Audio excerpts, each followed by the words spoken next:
Hey girl, hey, happy Wednesday. I cannot believe it is Wednesday again. Good Maven Morning. If you don't know me, I'm Olivia Denton Thomas, the brand counselor, helping you go from hustling to wholeness with brand strategy. And today I wanted to talk about your muchness. So I was in my group, the Busy Girls Brunch, yesterday, and I was asking about, what are the things that make you feel like you should stay silent when you are trying to convey your excellence, right? Like at some point in our lives, people have most likely you've learned how to remain quiet when you should instead be learning how and when to appropriately use your voice to advocate for yourself, to sell, to figure things out, and really to connect. So the thing that echoed a lot was feeling like too much, right? Feeling like too much. And I hear that a lot, especially from clients who are absolute geniuses, people who have done amazing things in their careers, amazing things in their lives. They've done things at work, they've raised children, right? And I think women live these multifaceted lives that can't always be that that are not always in the professional realm, right? So it seems like they're doing a lot. They're doing too much because they have so many layers to what they're doing, their experiences, right? Like, not only do you have experiences at work, you have experiences in life. If you have worked in a church at all, right, you have a lot of experience because you've probably done a lot of things. Anytime you volunteer for something, that's experience as well. Like your interests, your hobbies, all of these things are things that contribute to your excellence. But communicating those things, that can be a little bit hard. And that can be the thing that gets people really tripped up.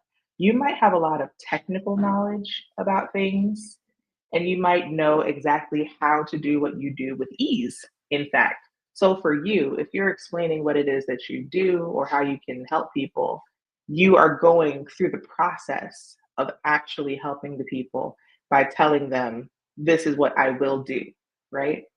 And the hard thing is, so many people are tuned to communicate value by talking about the do. I'm going to do this, I'm going to do that, I can do this, I can do that. But the real value that we need to learn how to communicate is the result, right? Like, we have to break down this idea that we are more valuable if we do more things, and start thinking more about what we create from the things that we're actually doing. So instead of thinking about your muchness as entirely too much, let's wrap it up together and look at it as a superpower. So the first thing you really need to think about is, well, what is my framework? So from all of your experiences that you've had in life, you have experienced other people's frameworks, their ways of doing things. You've gleaned some things from them, but also because you have your own personal life experiences and ideas, and you have had to use what you know to fix things in a way that's a little different than what other people have had to or have had available to them before. You might add something different to the framework or take something away from the framework that makes it more efficient or effective, right? So your framework is absolutely important, right? This is the how part. This is the features part in a way, but you're giving it a name instead of just letting it sit as a list of things. You are you're solidifying it by saying, well, this is the Olivia way, right? So that people can understand, like, this is what you're communicating in a shorthand. A shorthand does help. It does require some explanation every now and then. But the thing about language, all language is it's meaning making. Everything's a social agreement.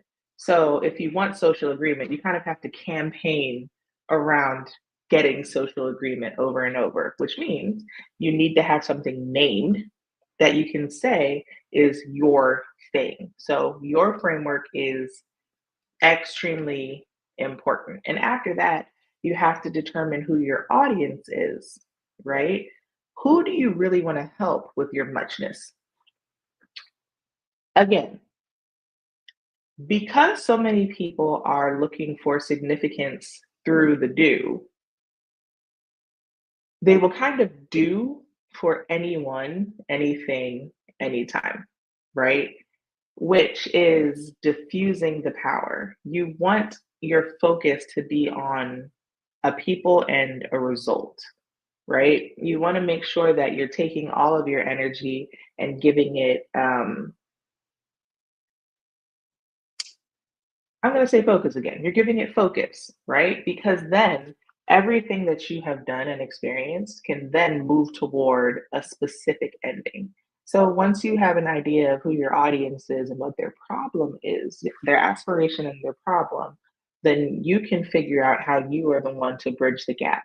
But you have to be very clear about the problem and name it. Say this is the thing that is keeping you from becoming all of these things that you want to become in the future, right? At this point, it's not really about you. When people are worried about the perception of themselves, they kind of have to make it about them. So you do have to step back and stop being worried about the perception of you and start thinking about, well, how can you help? How can you actually create connection for somebody to their future self? Because that's really what matters. Like, again, you weren't too much. You just didn't know how to communicate that you were the pathway that someone needed in order to get where they were going. And all of those magical things, those magical insights and experiences come together to form that bridge, right? Because you like, I can't say this enough. Your many experiences create a perspective that no one else has, right? When they say, like, oh, being you is the superpower, it sounds very generic, but it's based on your experiences, it's based on your insights and your perspective and your ability to see things the way that you would see the things, right? Seeing things through your lens creates a different pathway to a solution, and that's important. But you don't get a certain lens if you don't have a layered understanding of life. Like there are certain people, there are certain cultures that would like to flatten life as much as possible. And flattening makes things easier, makes things way easier when you're thinking about like adopting culture, when you're thinking about going company to company, right? Like, but flattened culture is like a long term result where it's like this is how we do things. When you're building, things are complex. And the reason you do things is because of those complexities that you can see and that you experience. So dance in the complexity and simplify the communication of it.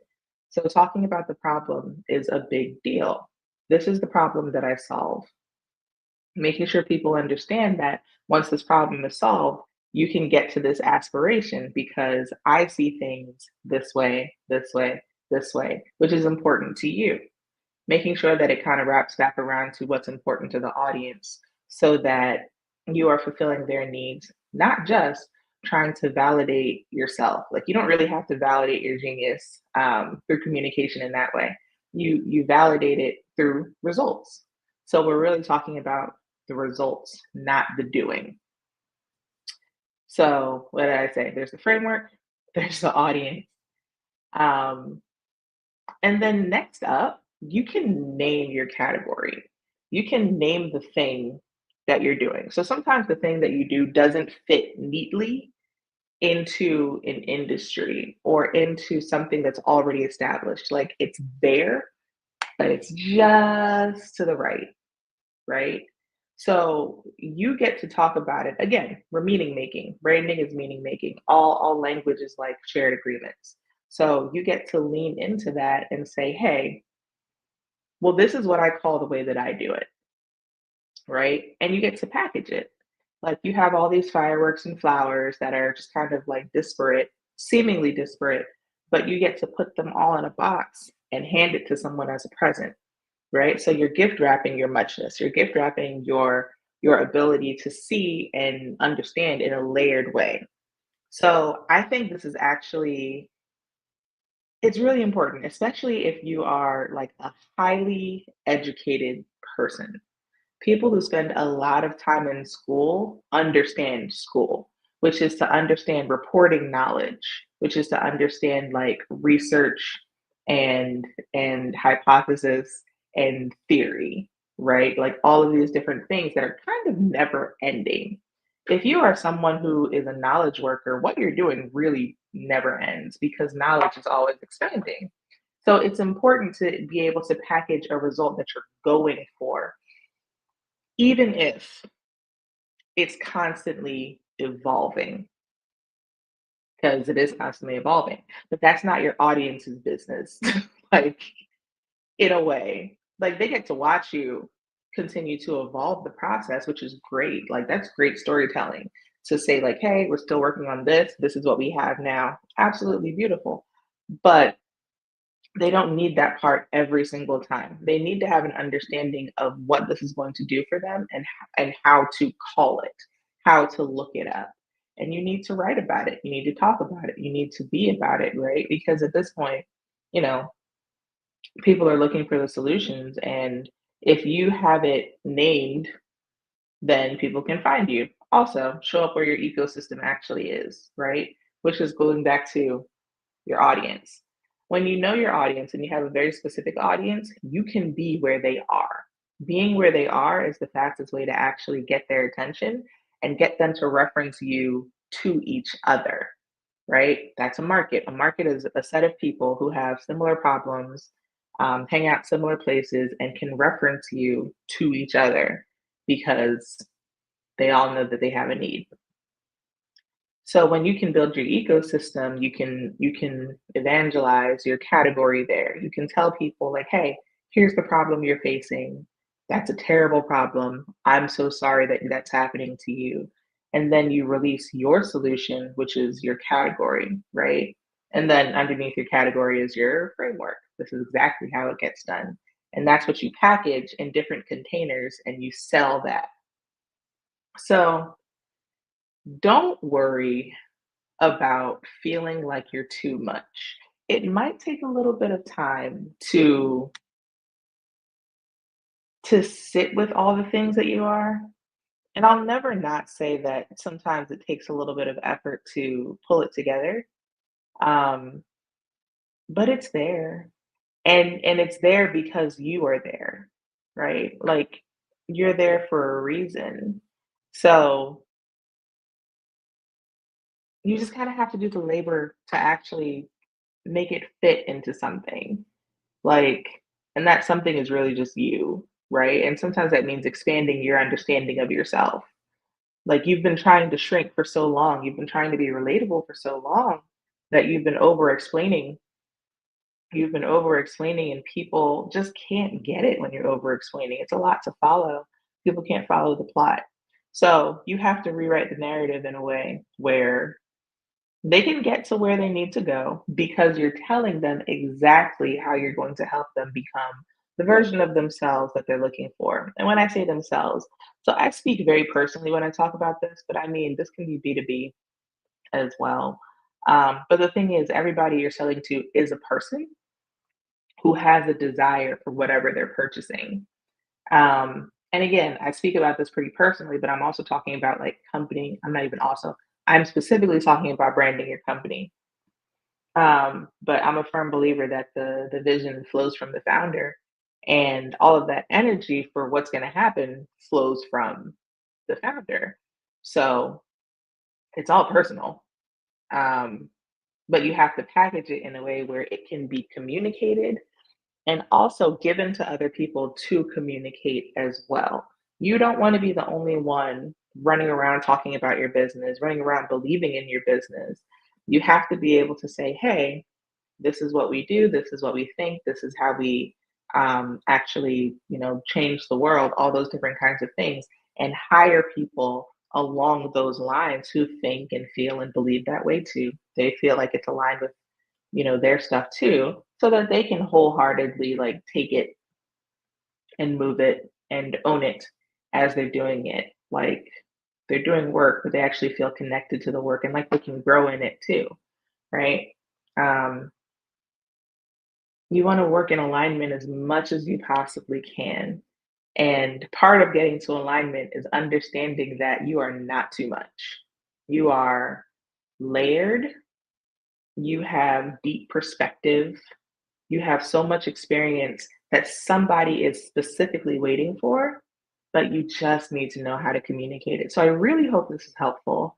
I wrote a blog post about it too, and I put it in the Busy Girls Brunch Facebook group, but also I put it on my LinkedIn as well. So read that and sign up for my newsletter. I will be putting those out again more. Until next week, have a good Maven morning, and I hope that you see the value in your muchness. And yeah, because it's so beautiful. My goodness, it is actually so beautiful. And if you need help putting it together, let's talk. Let's set up a call and we can bring some clarity to your branding so you can win from within. All right, girl. Stay intentional, keep flourishing.